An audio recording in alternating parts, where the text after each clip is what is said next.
اس programme کے اخراجات جو اسمر منسٹریز کے دوست اور پارٹنرز ادا کرتے ہیں۔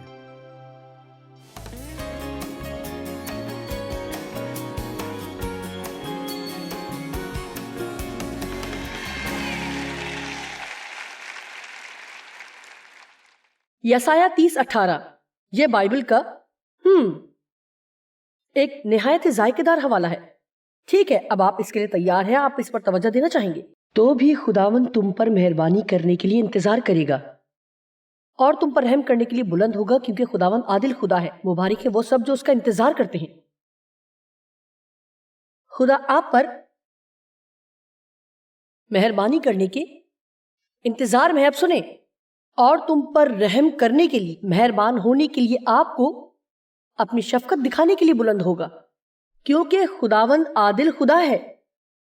مبارک ہیں، یعنی شادمان، خوش قسمت اور قابل رشک ہیں وہ سب جو اس کا آرزو کے ساتھ انتظار کرتے ہیں اور توقع کے ساتھ اس کی جانب دیکھتے ہیں، اور اس کے فضل، اس کی فتح، اس کی حمایت اور محبت اور اس کے امن اور خوشی اور اس کی لاسانی اور غیر فانی رفاقت کے مشتاق ہیں۔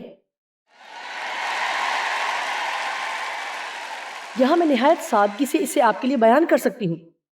تو خدا انتظار کرتا اور خواہش رکھتا کہ کوئی اسے ملے جس پر وہ مہربان ہو،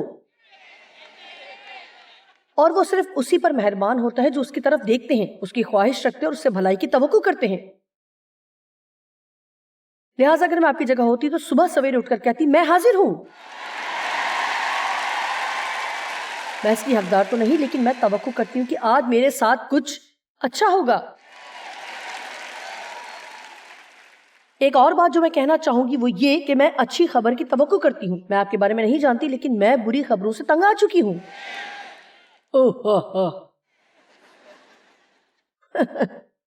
اگر کوئی مجھے پیغام بھیجے کہ میرے پاس ایک اچھی خبر ہے تو مجھے اچھا لگے گا، یا کوئی مجھے کال کرے اور کہے میرے پاس ایک اچھی خبر ہے۔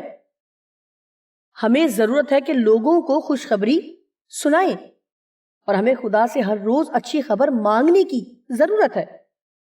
اندازہ کریں کسی ماں کی بیٹی نے کلاس میں A گریڈ لیا ہے، وہ پچھلے سال فیل ہو گئی تھی۔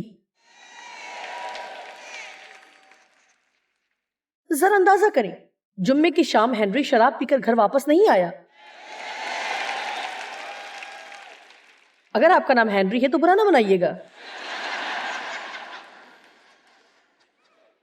خوشخبری، میرے گیس کا بل کم ہو گیا ہے۔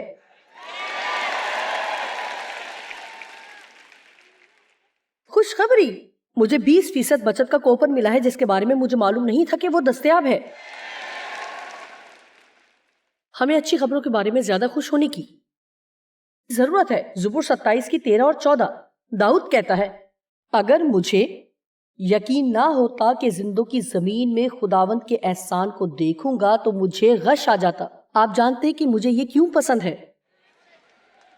وہ یہ نہیں کہہ رہا کہ میں مروں گا تو آسمان پر جاؤں گا اور وہاں پر بہت سی اچھی چیزوں کی توقع کر رہا ہے، تو میں وہاں جانے کو بہت بے چین ہوں۔ میرا خیال ہے کہ وہ بہت ہی کمال کی جگہ ہوگی۔ میں جب اس جسم سے نجات پاؤں گی تو خوش ہوں گی۔ موٹاپے سے آسمان میں کوئی فرق نہیں پڑتا۔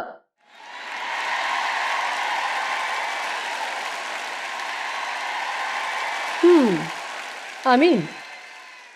جبکہ میں نے موٹاپے کا ذکر کیا ہے تو میں آپ کو ایک کہانی سناتی ہوں۔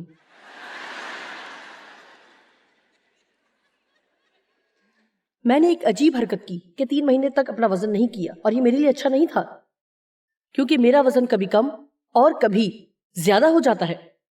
مجھے کم وزن پسند ہے کیونکہ میں سب کچھ کھا سکتی ہوں، لیکن جب میں یہاں اوپر آتی ہوں تو عام طور پر مجھے بہت بھوک لگ جاتی ہے، میں واپس نیچے جانا چاہتی ہوں۔ لہٰذا ایک دن میں وزن چیک کرنے گئی۔ میں نے سوچا، اور یہ غالباً پچھلے منگل کی بات ہے، اور میں نے نوٹ کیا کہ میرا وزن 4 پاؤنڈ بڑھ گیا ہے۔ میں نے دیکھا ہے کہ آپ میں سے کچھ لوگ اس طرح کے ہیں، اوہ مجھے یہ بات نہ بتائیں۔ لہٰذا میں اس کے لیے تھوڑا فکر مند ہو گئی، اور میں کچھ ایسی تھی کہ جانتے ہیں، اوہ خدایا۔ لہٰذا پہلے تو میں نے سوچا کہ میں ڈیو کو نہیں بتاؤں گی، اور پھر بالآخر میں نے سوچا کہ میں ڈیو کو بتاتی ہوں۔ لہٰذا میں نے کہا کہ مجھے کچھ عرصے کے لیے اپنے کھانے کی مقدار کم کرنا ہوگی. میرا وزن کچھ بڑھ گیا ہے. تو انہوں نے کہا کتنا؟ میں نے کہا 4 پاؤنڈز. اور ان کے چہرے پر ایک خاص تاثر تھا اور انہوں نے کہا، میں نے کہا پچھلے 3 مہینے سے میں نے وزن نہیں کیا تھا. انہوں نے کہا بالکل یہی وجہ ہے. اور میں پریشان ہو گئی. اب کتنی خواتین ہیں جو جانتی ہیں کہ جب میں نے ڈیو کو بتایا تو میں کیا چاہتی تھی.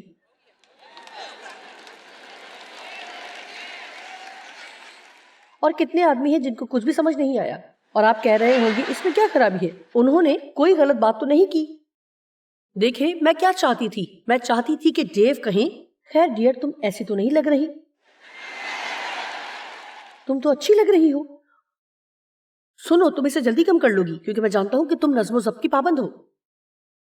پھر میں پریشان ہو گئی. انہوں نے کہا میں تو تمہاری مدد کرنے کی کوشش کر رہا ہوں. میں نے کہا مجھے ایسی مدد نہیں چاہیے، میں چاہتی تھی آپ میری حوصلہ افزائی کریں. انہوں نے کہا میں تمہاری حوصلہ افزائی کرنے کی کوشش کر رہا ہوں. میں نے کہا مجھے حوصلہ افزائی محسوس نہیں ہوئی.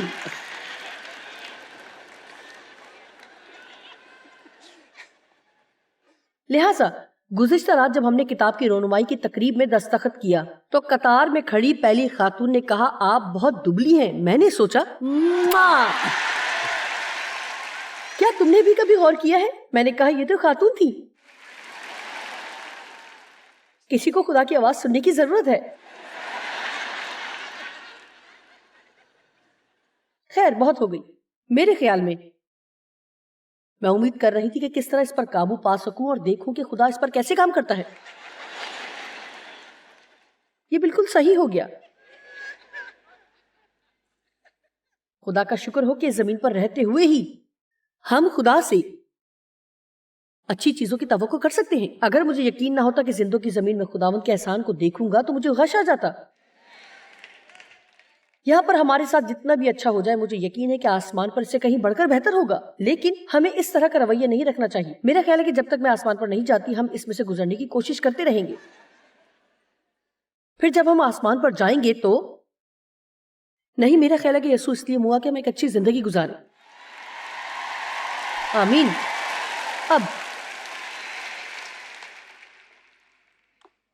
جب ہم ایک تبدیل شدہ زندگی کی بات کر رہے ہیں تو تبدیل شدہ زندگی لازماً ایک تبدیل شدہ ذہن کی پیروی کرتی ہے. اگر آپ وہ پانا چاہتے ہیں جو خدا چاہتا ہے کہ آپ کے پاس ہو تو پھر آپ کو ویسے ہی سوچنا ہوگا جیسے خدا سوچتا ہے. آمین. آپ جانتے ہیں کہ میں نے ذہن اور سوچ پر بہت زیادہ تعلیم دی ہے کیونکہ ذہن سے زیادہ کسی اور حصے میں اتنی مشکلات نہیں ہے. آمین. آپ کو سیکھنا ہوگا کہ آپ اپنی سوچ خود بنا سکتے ہیں. پھر جاننا ہوگا کہ آپ کی سوچ درست ہے یا نہیں اور ایسی منفی سوچ سے چھٹکارا حاصل کرنے کے لیے بہتر فیصلہ کریں. لیکن وہ سب اسباق ہیں جن پر بات کرنے کے لیے آج رات حقیقتاً میرے پاس وقت نہیں. اگر آپ واقعی ان باتوں سے ناواقف ہیں تو میں مشورہ دوں گی کہ میری کتاب ذہن میدان جنگ ضرور پڑھیں. وہ آپ کو ان باتوں کے لیے ایک اچھی بنیاد فراہم کرے گی. ہمارے ساتھ ایک ڈاکٹر تھی. در حقیقت اس نے ہمیں بتایا، اس نے ہمیں نہیں مائک کو بتایا، وہ ایم ڈی ہے. اس نے کہا میری میڈیکل پریکٹس میں جو ادویات لکھتی ہوں تو اس میں ذہن میدان جنگ بھی لکھتی ہوں. میں نے سوچا یہ تو بڑی اچھی بات ہے. جسمانی طور پر ہمیں کئی مشکلات درپیش ہوتی ہیں کیونکہ ہم صحیح طور پر نہیں سوچتے. آمین. میں آپ کو کچھ بتاتی ہوں. اگر میں اپنے ذہن کو تفکرات سے، بری باتوں اور خوف سے بھر لوں تو میں خود کو شدید ترین سر درد میں مبتلا کر سکتی ہوں. آمین. اور اس میں زیادہ دیر نہیں لگتی. یقیناً آپ رومیو 12:2 سے واقف ہوں گے. اس دنیا کے ہم شکل نہ بنو بلکہ عقل نئی ہو جانے کے سبب سے اپنی صورت بدلتے جاؤ.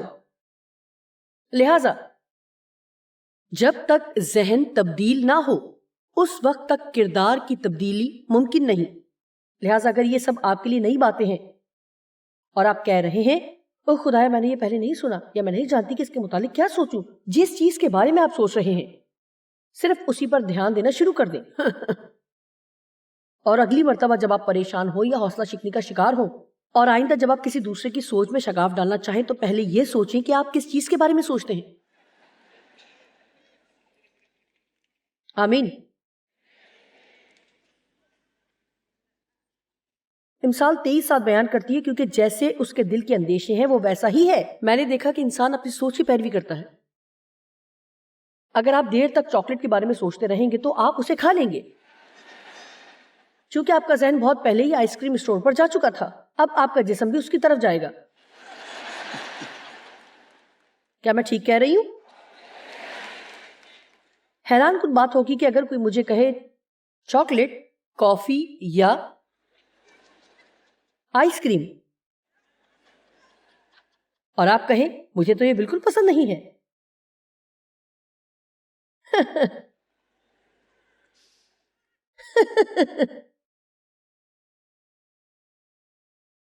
رومیو 8:6 ایک بڑا زبردست حوالہ ہے. اور جسمانی نیت یعنی اس کی دلیل بازی اور پاک روح کے بغیر جذبات موت پیدا کرتی ہے. لہٰذا میں خود پر نگاہ کرتی ہوں. 40 برس پہلے میں نے اپنے آپ پر اور ان مشکلات پر جن میں میں تھی اور میرے ذہن بگاڑ کا شکار تھا، اور جسمانی طور پر میں کیسے محسوس کرتی تھی، اپنے مالی حالات، خاندان اور اپنے آباء و اجداد پر نگاہ کی تھی. اور مجھے یقین ہے شروع میں یہ میرے لیے بہت مشکل تھا کہ نہ تو ان سب پر نظر کروں اور نہ ہی ان کے بارے میں سوچوں، اور یہ سوچوں کہ یہ ایک دن سب کچھ مکمل طور پر تبدیل ہو جائے گا. آپ جانتے ہیں کیوں؟ اگر ہم جسمانی ذہن سے سوچتے ہیں تو اپنے جذبات اور دلائل کے مطابق سوچتے ہیں. یہ کوئی عقلی بات نہیں ہے کہ ایک شخص جس نے 3 بار مسیح کا انکار کیا ہو خدا اسے دوبارہ استعمال کرے گا. یہ کوئی معقول بات نہیں کہ میں سوچوں کہ جس کے 12 برس سے خون جاری تھا اور وہ علاقے کے ہر ڈاکٹر سے علاج کروا چکی تھی اور جو کچھ پاس تھا سب خرچ کر چکی تھی، وہ صرف یسوع کی پوشاک کا کونا چھونے سے ہی شفا پا سکتی ہے. اور یہ بھی کوئی عقل کی بات نہیں کہ آپ اپنا وقت ضائع کریں اور استاد کو تنہا چھوڑ دو. وہ اندھا برتمائی مجھے پسند ہے. اس نے سنا کہ یسوع اس علاقے سے گزر رہا ہے اور وہ چلایا، اے ابن داؤد مجھ پر رحم کر. اور آپ جانتے ہیں کہ ایمپلیفائڈ بائبل کہتی ہے اب استفہامیہ نشان. اب ہم سب ایسے ہی ہیں. میں کلام سکھاتی ہوں اور نہیں جانتی کہ کتنی مرتبہ اس کے بارے میں بھی سکھایا ہے. تقریباً 3 ہفتے پہلے میں نے یہ حوالہ جات پڑھے تھے اور نہیں جانتی تھی کتنی مرتبہ، لیکن پچھلے ہفتے میں نے یہ لفظ دیکھا. اب کبھی بھی یہ نہ سوچے کہ بائبل پرانی ہو گئی ہے اور اس میں کچھ بھی نہیں ہے. بائبل پر نشان لگانے کا یہ مطلب نہیں کہ آپ نے ساری دیکھ لی ہے. سو انہوں نے اسے چپ کروانے کی کوشش کی. خاموش ہو جاؤ، خاموش ہو جاؤ، خاموش ہو جاؤ. اور بائبل کہتی کہ وہ اور بھی زور سے چلایا، اے یسوع ابن داؤد مجھ پر رحم کر. اب میں استعمال کرنے لگی ہوں. داؤد نے زبور میں دعا کی، اے خداوند مجھے ابھی خوشحالی بخش. اب کیا آپ چاہتے کہ خدا اگلے 5 برسوں میں آپ کی مدد کرے یا ابھی؟ اور میرا خیال ہے کہ ہم میں سے بہت سے تو اس طرح کی دعا کرنا ٹھیک ہی نہیں سمجھتے ہیں. میں خدا سے یہ مطالبہ نہیں کر سکتی کہ وہ ابھی کرے. خیر میں مطالبہ نہیں کر رہی، لیکن میں کہوں گی ابھی کے بارے میں کیا خیال ہے؟ ابھی ہو جائے تو بہت اچھا ہے. آپ میں سے کتنے سمجھتے کہ ابھی زیادہ اچھا ہے؟ ٹھیک ہے.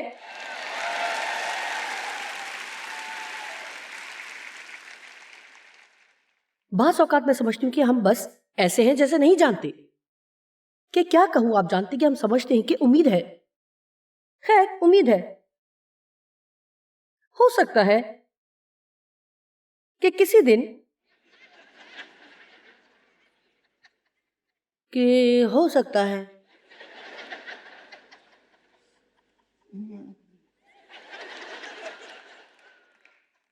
کہ ابھی مجھ پر رحم کر، ابھی مجھے شفا دے، ابھی. اور اگر آپ کو آج نہیں ملتی تو کل پھر اٹھے اور مانگے، ابھی.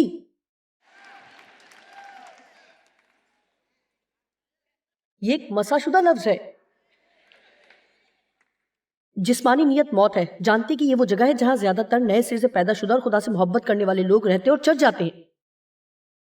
میں نے جذبات اور دلیل بازی کے اس علاقے میں زندگی گزاری ہے. میں نہیں جانتی کیسے اور کتنے برس، اور میں جسمانی ذہن کے ساتھ زندگی بسر کر رہی تھی. میرے پاس مسیح کا ذہن تھا لیکن میں اسے استعمال نہیں کر رہی تھی. لیکن رومیو 8:6 کہتی ہے کہ روحانی نیت یا روحانی ذہن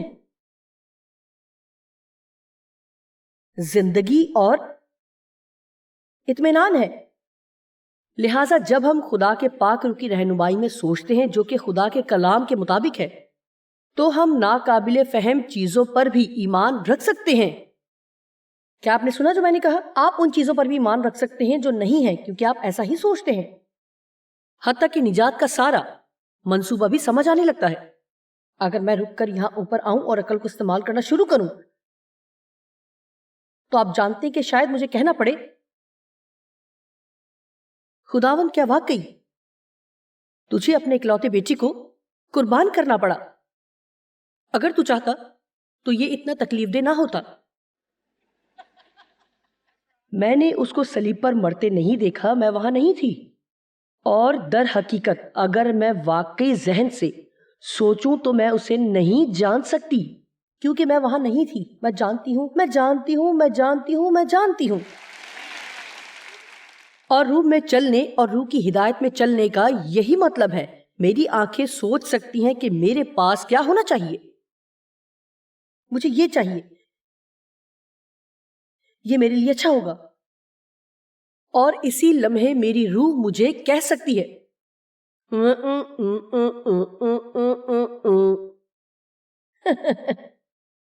اگر تم اپنے جذبات اور عقل کے ساتھ چلو گی تو ہم مشکل میں پڑیں گے. اور اگر ہم پاک روح کی رہنمائی میں چلیں گے تو تب ہی ہم ہمیشہ کی زندگی میں خوشی اور اطمینان سے رہیں گے. اگر ہم اپنے فہم اور عقل کے بجائے پاک روح کی رہنمائی میں چلیں تو بہت سی مشکلوں سے بچ سکتے ہیں. بعض اوقات جب آپ خدا کی پیروی کرنے کی کوشش کر رہے ہو تو کوئی اور آپ کو بتاتا ہے کہ یہ انتہائی بے وقوفی کی بات ہے.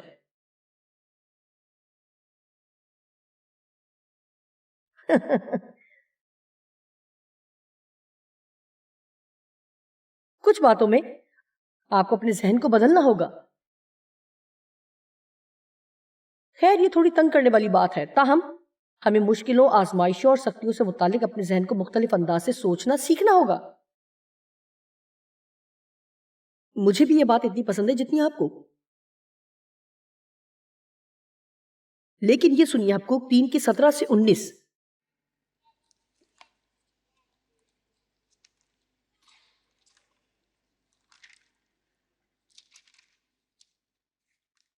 اگرچہ انجیر کا درخت نہ پھولے اور تاک میں پھل نہ لگے اور زیتون کا حاصل ضائع ہو جائے اور کھیتوں میں کچھ پیداوار نہ ہو اور بھیڑ خانہ سے بھیڑیں جاتی رہیں اور طویلوں میں مویشی نہ ہو. اب میں اسے یوں کہہ سکتی ہوں جیسے کہ ریفریجریٹر میں کوئی کھانا نہ ہو، الماری خالی پڑی ہو، کار کے ٹائر پھٹے ہوں اور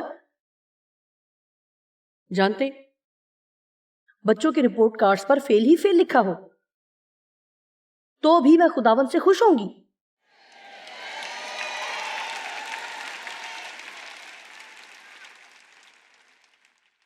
اور مجھے معلوم ہے آپ کیا سوچ رہے ہیں، میں بھی ایسی ہی تھی.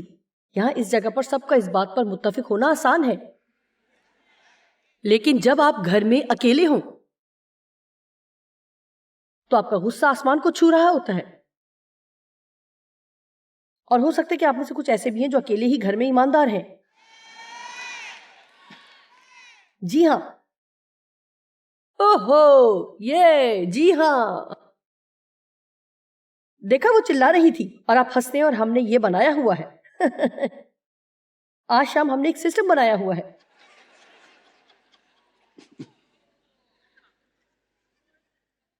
ایسا کرنا مشکل ہے بجائے اس کے کہ آپ تالیاں بجائیں. لیکن آپ میں سے کتنے ہیں جو اپنی زندگی میں بہت سی سختیوں اور دردناک چیزوں میں سے گزرتے ہیں اور پھر وہ آپ کے لیے بہترین آزادی کا سبب بنتی ہیں. اب اگر یہ بات حقیقت نہیں ہے تو اتنے زیادہ لوگ کس طرح ہاتھ اٹھا سکتے ہیں؟ ایک اور بات کہ بعض اوقات اس طرف بیٹھ کر یہ بات بڑی پرجوش لگتی ہے، لیکن اس میں سے گزرنا مشکل ہے. آپ کو صرف کھڑا رہنا اور کھڑا رہنا ہے. اگر اور کچھ نہیں کر سکتے تو ہمت ہارنے سے انکار کر دیں. میں اپنی زندگی میں کچھ اچھا ہونے کی توقع کر رہی ہوں. اب آئیے اس حوالے کا باقی حصہ دیکھتے ہیں کیونکہ اس کا اختتام بہت اچھا ہے. یہ سب باتیں واقع ہونے کے باوجود بھی میں خداوند سے خوش رہوں گا اور اپنے نجات بخش فتح مند خدا سے خوش وقت ہوں گا. 19ویں آیت.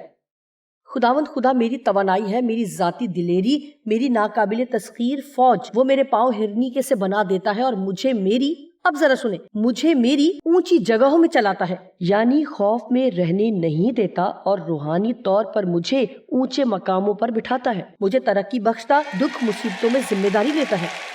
میں سوچتی تھی کہ غلط جگہیں ہیں.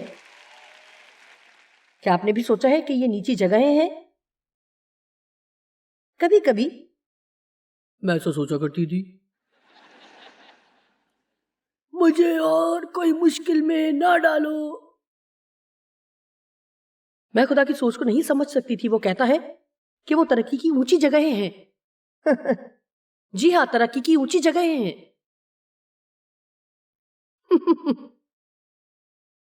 آپ میں سے کچھ کی ترقی ہونے والی ہے.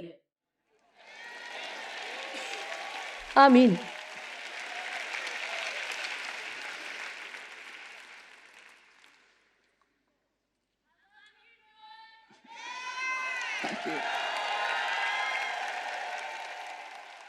یعقوب کے خط کے پہلے باب کی ساری بات اسے پڑھنے کے لیے آپ کو مزاج درست رکھنا ہوگا. یعقوب پہلا باب.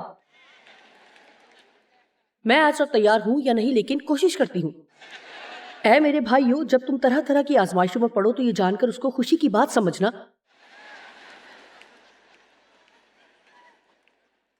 کہ تمہارے ایمان کی آزمائش صبر پیدا کرتی ہے، اور صبر کو اپنا پورا کام کرنے دو تاکہ تم پورے اور کامل ہو جاؤ اور تم میں کسی بات کی کمی نہ رہے. اب اس سے پہلے کہ مصیبتیں میرے اندر صبر پیدا کرتی، انہوں نے میرے اندر سے بہت سی چیزیں نکال باہر کی، اور ابھی تک ایسا ہوتا ہے. آپ جانتے ہیں کہ آپ کسی مشکل کا شکار ہوتے ہیں، وغیرہ وغیرہ وغیرہ وغیرہ وغیرہ، اور ایک ہفتے کی سوچ بچار کے بعد بھی کچھ فائدہ نہیں ہوتا، اور بالآخر آپ کہتے ہیں میرا خیال ہے کہ مجھے لوگ خدا کا انتظار کرنا چاہیے.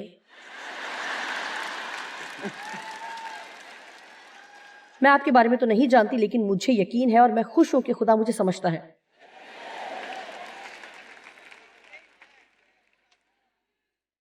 اہمیت کے انحصار کے متعلق اپنی سوچ تبدیل کریں کہ جو کوئی بھی آپ کو جانتا ہے، آپ کو کس طرح قبول کرتا ہے، آپ کی حمایت کرتا ہے.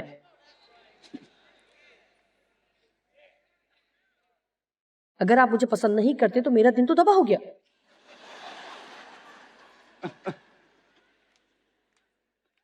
آمین. گلتیوں 1:10 میں پولس کہتا ہے اب میں آدمی کو دوست بناتا ہوں یا خدا کو، کیا آدمی کو خوش کرنا چاہتا ہوں؟ اگر اب تک آدمیوں کو خوش کرتا رہتا تو مسیح کا بندہ نہ ہوتا. اگرچہ میں ایسے کرنے کی کوشش کر رہی تھی کیونکہ میں چاہتی تھی کہ ہر کوئی مجھے پسند کرے. مجھے امید ہے کہ ایسا ہی کرتے ہیں، لیکن ایسا ہی ہوتے رہنا ممکن نہیں ہے. شماریاتی اعداد بتاتے ہیں کہ آپ چاہے کتنی ہی اچھے کیوں نہ ہو، 10% لوگ کبھی بھی آپ کو پسند نہیں کریں گے. ہو سکتا ہے کہ آپ دنیا کے بہترین انسان ہو سکتا ہے کہ کچھ لوگوں کے لیے بہت زیادہ اچھے ہوں. میرے سخت ہونے کے باوجود کچھ لوگ میرے ساتھ مخلص ہیں. میں ایسی ہی ہوں.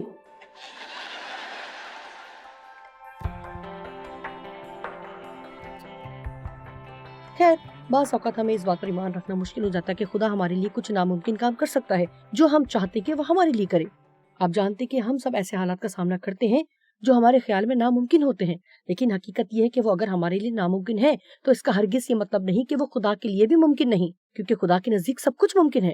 آپ کو یہ جاننے کی ضرورت ہے کہ چاہے آپ یہ نہ دیکھ سکیں یا محسوس نہ کر سکیں، لیکن خدا آپ کی زندگی میں کام کر رہا ہے. آپ جانتے کہ تبدیلی کا وقت ہمیشہ مشکل ہوتا ہے، خاص طور پر اگر کسی ایسے شخص کے لیے جسے تبدیلی پسند نہ ہو.